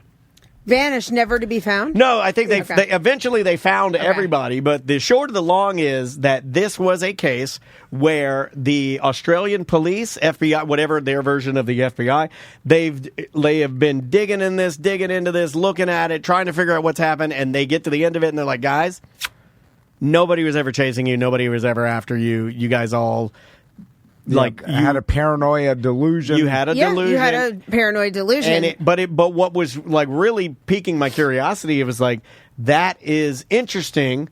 I too believe that certain energies or thoughts or vibes or whatever you want to call it, those can jump. This does. Because I'm an empath and I am very susceptible to other people's moods or feelings or even if they're even if you had something wrong, like your side or something, you're like, oh, my side hurts. I'd be like, oh, my, it's almost like I'm feeling it. No, this is very, very, it's not surprising that this could happen. So whoever became, delusional first or probably some kind of mental health issue was happening there. But our brains are sponges. So it's not even just what you're saying, Dan, with the empathy and the intuition and picking up. We know emotions are contagious. So if there's a fear state, you're going to feel that. But also thoughts. This is is why people get brainwashed so much more easily than you think. It has nothing to do with intelligence or having an independent mindset. If people you trust and believe are telling you over and over, this is what's true, this is what's true, this is what's true, you start to believe it. If everyone in the family system believes it, you start to believe too. I mean, this is not unlike how things that happen in cults, things that happened in certain, when religion is used to an extreme to control people, Munchausen by proxy, right? The child can become, or family member can become convinced they're ill because somebody's making them ill and feeding them that delusion. Yeah, I do that with Maisie. I've been giving her since 2 years old. I give her just a little bit of syrup of Epicat. And then she's like, "Boy," and I'm like, "What's wrong with you?" I was like, "Oh my God." And then all the other parents are like, I'm like, "Oh, I don't know. I don't know if she's going to be dancing anymore." Oh my God. And then the other parents give me attention, and I'm addicted to it. I'm fucking addicted. That's I love it. Put it on Facebook. Yeah. Oh yeah, I do put it on Facebook, and I put some videos of me disciplining her. I'm a Adrian Peterson. They say they call me Baldwin Adrian. Oh my God. Therapy intervention. I use dowel rods. If you wonder why she jumps so high, it's a dowel rod technique. Jesus. No, they're all alive. I did a little more research for you. Everybody is alive. Everybody's accounted for. This was purely a case of like they all went in like 5 different directions. Emotional contagion and fear. And then people were investigating this, and there's still no answer to this whatsoever. But there's an interesting name. It's called folie à ploiser, a rare shared delusion. It's like a French term. There's a term for this being an actual... Yeah, like la pelle du vide, like the fear of the void, where you can be scared that you would jump off a cliff just because it's possible. Leave it to the French to come. French and German, they come up with these great expressions for things like Schadenfreude, that we don't have words for. But this does not surprise me. Tickler. We will put the nubbins on it. What will make this better for a lady? You put the nubbins. All right, let's take a break. When we come back from the break, I want to ask Colette if, because there's a thing in therapy about falling in love with your therapist. And what that got awkward. That is like, if people have this. You have something you need to tell Colette? You know, if Sopranos and you hear there's. Hey, Dr. Milfy. You get infatuated with your therapist, and then you start to believe like there's some sort of more than just professional relationship because you're talking to this person and telling them all your secrets. Yeah, and the intimacy. And that's every therapist I've ever had, men and women, I've lost it. He tells me that's I do. true. Every man and women. The man was the worst one because he was coming on the strongest. I'm just like, I'm not into it, but you know, it's there. You know what I mean? Like, that's the weirdest part. It's like, I'm so hetero, but like, the guy's going to give it to me. It's like free penis, man. And then we'll talk about some voicemails and the emails. This is an interesting band that I think a lot of our listeners will like. The name of the project, it's a one-man project. It's called Lonely Bunker. And this guy, he weaves 8-bit video game music into rock and roll. Right. And you'll kind of get exactly what, like, here, you'll know exactly what I mean. Here we go. Watching everybody, but nobody's watching. We'll be right back. I'm binging every show, but I just want my every day. I still want to touch what the fuck is going on. If you are injured on the go, you need to call Mo. Yep. He's our buddy, Mo DeWitt, and if I may, I want to speak about just who he is. Yeah. He's just a nice person, and I think it starts there, right? Like, it starts with, like, he's kind, he's a dad, he's a BDM, he listens to us, he does things in the community, tons of charity work, he's a good man. So if you start right there, I think, okay, he checks the box for who you want helping you when you are in a time of need. He's a good man that cares. If you are our listener, not that he cares about everybody, but if you say, hey, I'm with Tom and Dan, he's going to get a little bit of treatment. He cares a little more. I think he cares a little more. He's a listener. Anyway, but he's a good guy, and if you are injured and you need help, he will help you and your family. He's reached out to BDMs before from the BDM page. He'll just, hey, call me up or text me here, and we'll talk it out. Also, and you never know when you're going to get injured, and so he likes to put on all these free events all around Central Florida. He's doing his Just Call Mo Christmas party at the Enzion coming up. But if you want to get invited to that, you could sign up. It's free. It's his VIP program. Just go to justcallmo.com, and then he'll send you a little it's like a VIP membership card. VIP membership card in the mail, and then you get invited to all these free events. And I mean, some of the best restaurants in Orlando, theme park meetups. He's doing stuff all the time. I mean, he's always doing something. Yeah, and me and Daniel try to make it out to whichever ones we can make it out to. I know Sam's out there all the time. She's a VIP Mo member. Absolutely. And she goes out there all the time. So anyway, if you are injured on the go, just call Mo Do It. I appreciate you waiting for the Mo. At justcallmo.com. Safe to say I might be doing it wrong. Here's a Christmas song. Oh, I love a sad Christmas song. There you go. That'll start your weekend off. Nothing like crying in your Corolla. Welcome back to A Mediocre Time with Tom and Dan. I am Dan. I'm Tom. So, Colette, what is that where you fall in love with your therapist, and have you ever had that happen to you? It is so scary even to think of that. Unfortunately, I have not had that happen to me, or if it's happened, nobody told me about it. That's for sure. Okay.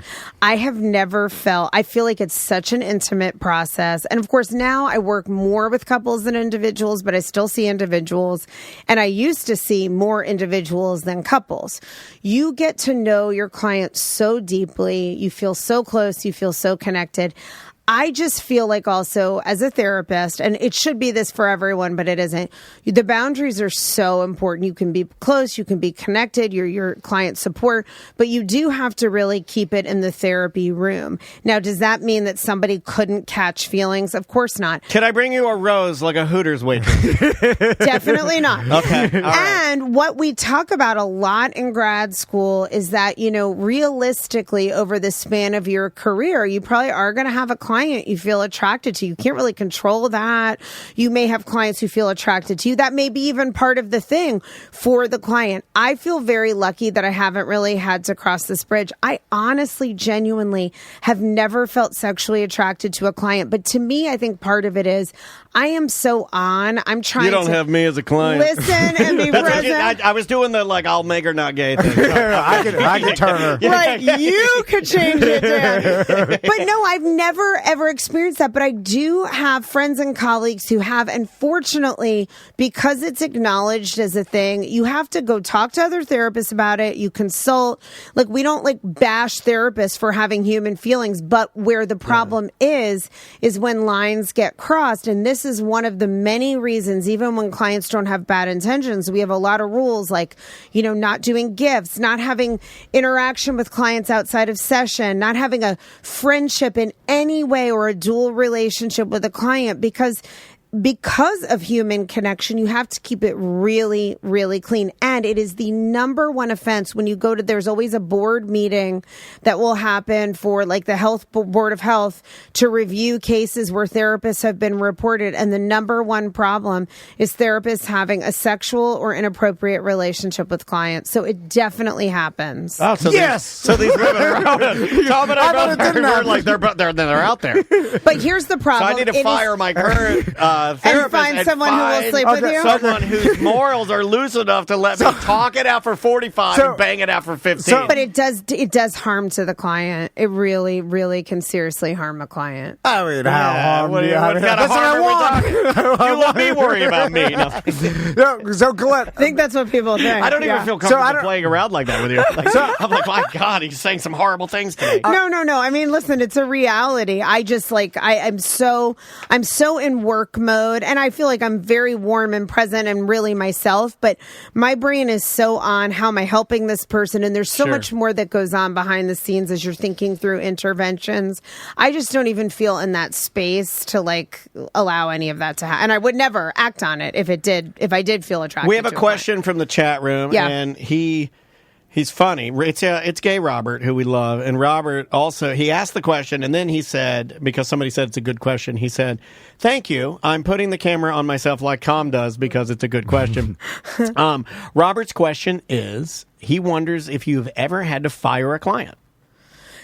Yes, I have actually. And I was just thinking about like the different kind of reasons. I've fired clients, if you will. I mean, I hate to think of it that way. You ever fired somebody because their BBL stunk? Have you heard about that? You get the BBL, they start stinking down there. I have not fired someone for that because reason. the incisions, they give off a gas. So I've had to fire people if like they will not stick to the certain boundaries that need to be adhered to.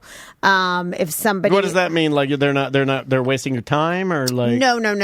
Like more like okay, so I do really follow the rules, and I'm so not a rule follower in real life, but I follow the rules very strictly in therapy. So I'll explain to someone, for example, that like let's say I have a client and they want to send me these page-long emails between sessions. I really can't do that for a variety of reasons.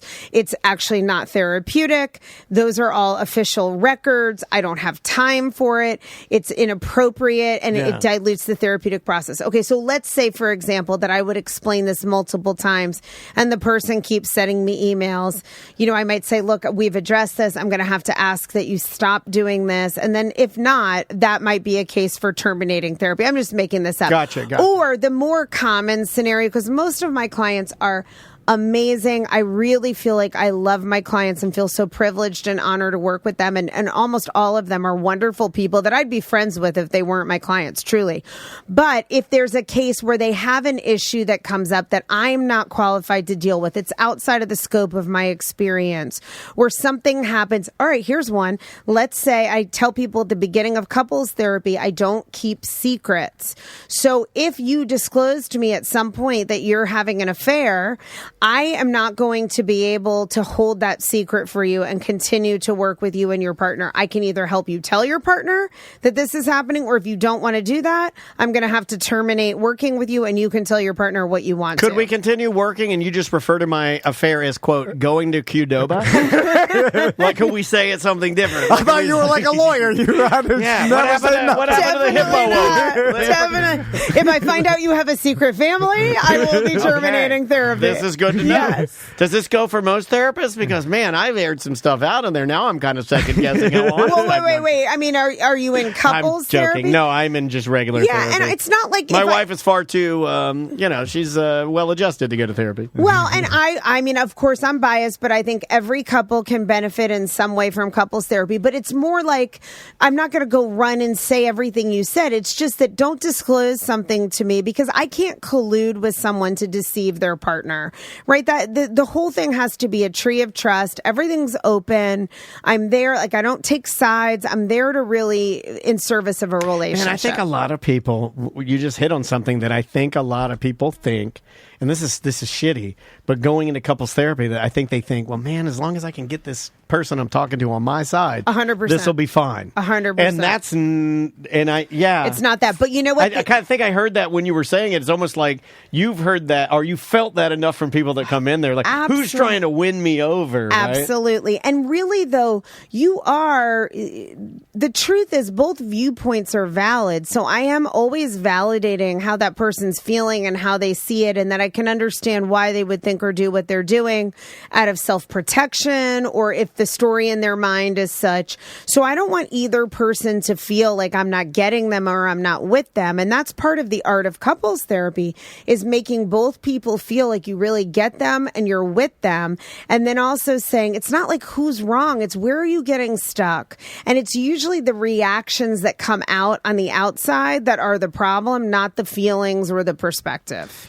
My wife made me go to couple therapy one time this years ago, and then I've never been. Man. I saw the lady at a Publix. Oh yeah, and then that's her thing too. There's the man with no emotions. He's buying some shrimp. I was like, oh shit, there she is. And then your therapist in the wild. And then I was hiding from her, because I didn't want her to see me, because I was like, I don't think she can acknowledge that she knows. There's that young podcaster with erectile dysfunction. I've had him talk to him before. So what happens if you see the person out in Publix? Do you say it, or are you supposed to No, you don't. You don't. You pretend like you don't know them, just right? like teachers. When I see teachers, like Maisie, she's like, no, my teacher's over there. I'm like, go this way. I go the other way. I go always the other way. A lot of people are Unless I see a WWE wrestler, because there's a lot of them around here. There are. I walk up to them. There are. Yeah, I walk up to them. So I leave it up to clients. I will say, because I'm in Baldwin, I live in Baldwin, and, I'm either in Baldwin or Winter Park, and that's where the majority of my clients end up coming to my office from. I see people just about every day, every time I go out to dinner, every time I go to Publix. I mean, it's just an occurrence. So at the beginning of my career, I was really freaked out about it. I didn't want my clients to be upset. I would try to avoid. Now I just let people, if they want to talk to me, and I tell people, you're welcome to come up to me, to talk to me, to do whatever you want. It's your privacy, but I'm certainly not going to say, here's my client, Tara. Now, what has happened is I've been with my dad at Publix, and my dad seems obtuse about this. I run into somebody and he's like, how do you know each other? And in those, in those cases, I just make something childhood trauma. Huh? Yeah, I'll just say, our kids went to Park Maitland together. I just make stuff up. So I make Are you the gay one my daughter's been talking about? You're the gay that can't get it up, right?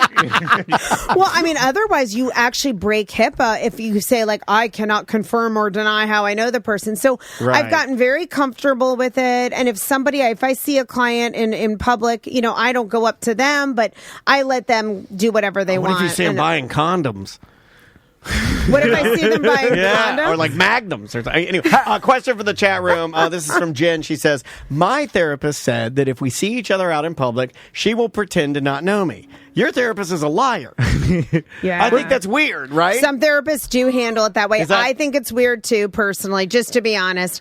I think they really, if you're hi, and they're oh, yeah, I guess hi? I think that's weird. And then you're hi, I'm your client. They're no. Well, she's already told you. So I'm going to pretend not to know you. Is she going to go, how far is she going to take it? I think that's extreme. Eagles. I think it can feel rejecting. I'll give you an example. I went to dinner. So sometimes at the end of the day, I'll go over to Osprey and meet a friend after work. And sometimes my last couple will go out to dinner. They'll come from Lake Nona, and then they'll go out to one of the restaurants in Baldwin for dinner, a date after couples therapy. So I got into the restaurant, and right there is the couple I just saw. So I felt bad for them, because do they really want to sit there and stare at me right after they've just done a session? So we moved to another table. And then in this particular case, it was very cute. They sent over drinks for us or something, which, I'm not supposed to accept things like this, but it was a very nice gesture. And the friend said, how do you know them? And I said, oh, they're old friends. That's so nice. I just make that's a good way of saying it. Yeah, because otherwise you inadvertently violate someone's HIPAA by acting like I can't tell you how I know them. Right. Then everybody's going to know they're my client. So I've gotten good at just rolling with whatever happens and protecting people's privacy. That would freak you out, right? If you just been there and then you're going down to Osprey and there's Colette and her friends. Yeah, you don't want to see me. And it's you and Crystal, and you look over and you're on a duck out the back. Yeah. But also, can I complain about HIPAA for a minute? Why are so many people so worried about other people knowing their medical problems? They are weirded out about it. It's a really, who cares really if someone knows you have psoriasis? Yeah. Well, actually, I'll scream at it. If I knew you have psoriasis, I've known. I've seen your elbows. Yeah. Right, now I'm going to start. It looks like Parmesan cheese in here. If I find out you have psoriasis, I'm telling everybody. So actually, to your point, a lot of people today don't care about going to therapy. They're very happy to be here's my therapist. In which case, that's their discretion. But for therapy, it's even more than doctors. We have to take confidentiality so seriously. It's a law. I cannot ever reveal that someone was a client in any way, shape, or form. They can if they want to.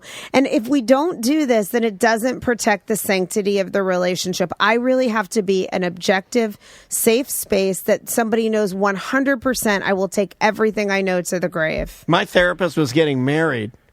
And I was going to my session, and I thought about it. I was like, oh, I'll get her like a gift or something. So my wife has like a surplus of, because she's super thoughtful, of like rifle paper stuff. So I dug through there and I'm like, oh, this was great. It's like a notepad. I'll give her a notepad. She can write stuff down. And I got there and I go, hey, congratulations on your marriage. I got you a notepad. She's like, I can't take that. So we did our session and then I walked in. I threw it in the fucking trash. So fuck you. That's what you get. You fuck you and fuck your marriage. People do I'm not with her anymore. That was my old therapist. Yeah. was that people whole thing. do. And she was nice. I don't really mean fuck her, but it did. That's the attitude I had It initially. feels rejecting. Yeah, I was So hurt. where I wanted to strangle her, actually. I wanted to kill her and then hide the body. See, this is helpful for me to know. I mean, I used to be so crazy about it because it's such a rule, and they scare you in grad school. Hey, y'all want to see the leprechaun? Say yeah. All right, Claire, I know you're going to go. Did you just call her Claire? Her name's Colette. No, he said Colette very quickly. Yeah. Because Colette's We gotta still get her outta working. here. She's going to do another Yeah, we gotta podcast get her outta after this. here. So we'll let you get back to promoting your book, The Cost of Quiet. Come out to the book release in January. Me and Daniel are going to be out there. And like Colette said, the purchase of the ticket for the release, you purchase 3 books, which you'll receive that day. Yes. And then you That's can give them awesome. out as Well, gifts. you won't receive that day, just to let you know, because the I book made comes that out up. February 3rd. I wanted to. You will get them as soon as they come out in But you February. can't say anything about it because of HIPAA laws, so you have to go with one. My book is not HIPAA protected, but if you go on my website, ColetteJaneFair.com, and click books, and you buy 3 books, you will have an automatic ticket to the VIP event. You'll get the books on February 3rd. We and just you said it can backwards. give them to your friends, anyone you think might need them. And I think hopefully it's going to be a really, really fun, great community event. Oh, yeah, it's going to be great. Thank you for being here. We Thank you appreciate for having The me. chat room loved an uncensored Colette. We might have to try to put this back in the rotation again. Yeah, Every- where I actually get to say fuck Yeah, and all that good stuff. that's what he wanted. Fuck, He fuck, just- fuck, fuck, fuck. Yeah, I love that. See, I have to be all buttoned up in therapy all day. Say one C word. Don't, what are you doing? All right. We'll see you next Thursday. Are we done? Yeah, we're gonna get it done. And we'll see you on the BDM show on Monday. Look, wait a minute. I can't publish that. It's mediocre. This is all jokes and funny to you, huh? You can take it up with legal. Have a good day.